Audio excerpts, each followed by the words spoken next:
Alright, welcome back to another episode of Cellar Dweller Makeup Effects Lab. This episode we're going to talk about making zombie guts. We're going to show how we make zombie guts, very inexpensive. After we make the guts, then we're going to go from that. Second part of this episode will be showing how to take the zombie guts and put them into a little bucket. Call this the chum bucket. So basically the materials that we'll need for that to make the guts will consist of some mask latex. This is from Monster Makers. You can get it in the flesh color or just the regular natural latex color. And the other product I'm using is, this is like a polymer based or acrylic based blood. This way when it dries it'll still kind of look fresh, fresh looking blood, but it'll dry. This is called perma-blood. I'll have the link for this, and just a couple other various tools with some 2-inch chip brushes, hair dryer, and also some paper towels. Okay, I'm going to use the flesh colored latex for this tutorial. It doesn't really matter because you're going to cover it with blood anyways. But what we're going to use is a kind of like this tabletop is kind of a Formica tabletop, so I'm going to use this because this way the latex won't stick to it.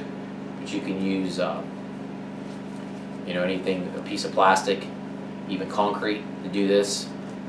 But basically what you're going to do is you're going to just take the latex and you're just going to paint some latex on the table.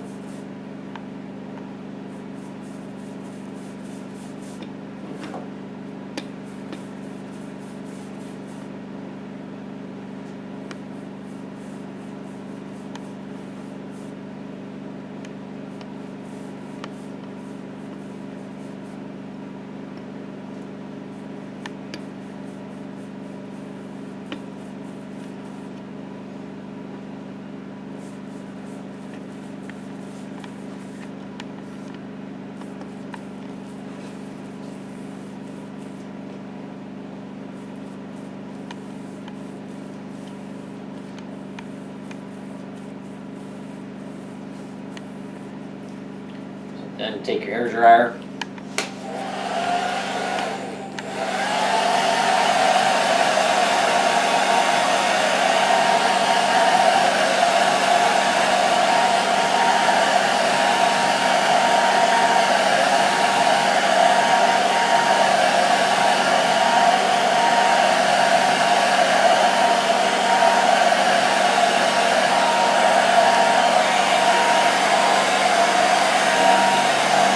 After you dry one layer, go ahead and apply a second layer.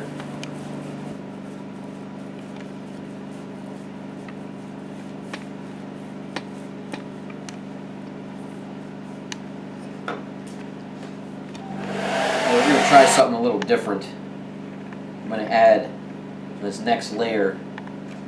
I'm going to add some yarn, just to see if it will kind of look like veining, like a vein tone in here. I'm just kind of curious to see if this would work. I've never done that before when I make these, so we'll see if this would. I know it's kind of weird looking with all this rainbow color, but I think it might look kind of cool with the purples and blues and stuff in here, so we'll see what happens. We'll experiment with it and see what it does.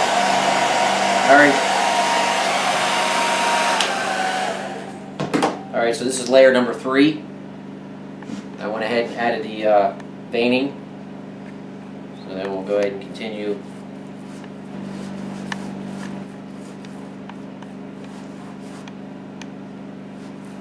Also too, the only thing about these, when you're making these, you'll go through a lot of these brushes, because what happens is it starts to clump up.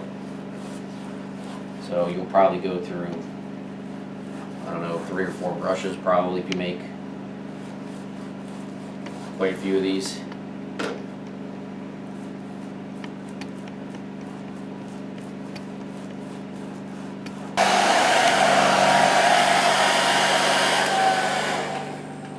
Alright, 5th and final layer.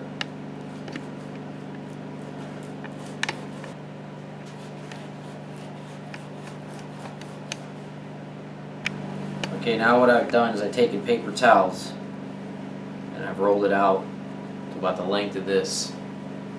Now normally you would want to powder latex as you don't want it to stick to itself, but in this case you want the latex to stick to itself, because that's how this thing works. So basically what you're going to do is you're going to start getting the edge. And then what you want to do is you want to lift up an edge on the latex. And then what you would do, if you stick it to itself, it'll hold it in place. You can just stick it, basically, you just take it and start wrapping itself. This is why you don't want to powder the latex, because you want the latex to stick. And you can just take it and just,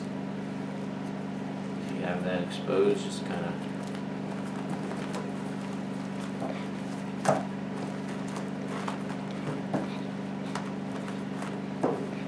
you just form it however you want. It didn't look like the vein technique didn't work. Maybe if I would have used a regular latex color instead of being tinted flesh color, it probably would have shown up a little better. Basically that's it. Alright, so then here's the second one. Basically it's the same thing. Just don't pull that latex.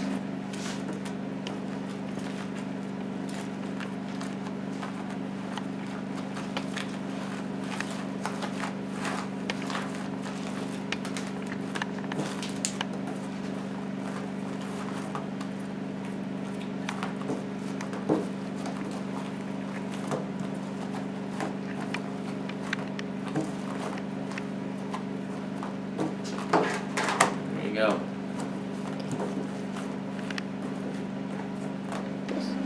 Okay, so like I said, what we're going to do is we're going to use this product. It's called perma-blood. It's made by a company called Pale Night Studios. That's the website is palenightproductions.com, which I'll have a link for this. This is great for all kinds of props. If you want it to look like, you know, it's fresh blood, but it's dry, because you don't want to use just regular like blood you would use for makeup, because that stuff doesn't dry and it won't give you that real glossy shiny look, where this will dry that high gloss shine, and it'll always look wet and bloody, but it's, so basically just pour it on, and then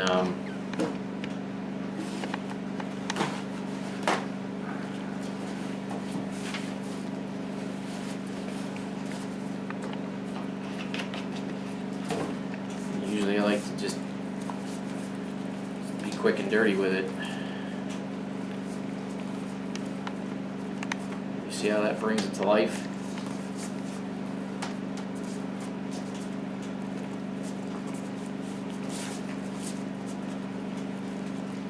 And like I said, when this dries, it'll look just like that. So you can make these for different things. I mean, we're gonna make it for that chum bucket, but you can make these for your zombie costume. If you have a haunted house, You know, you can make these the whole length of this table if you want.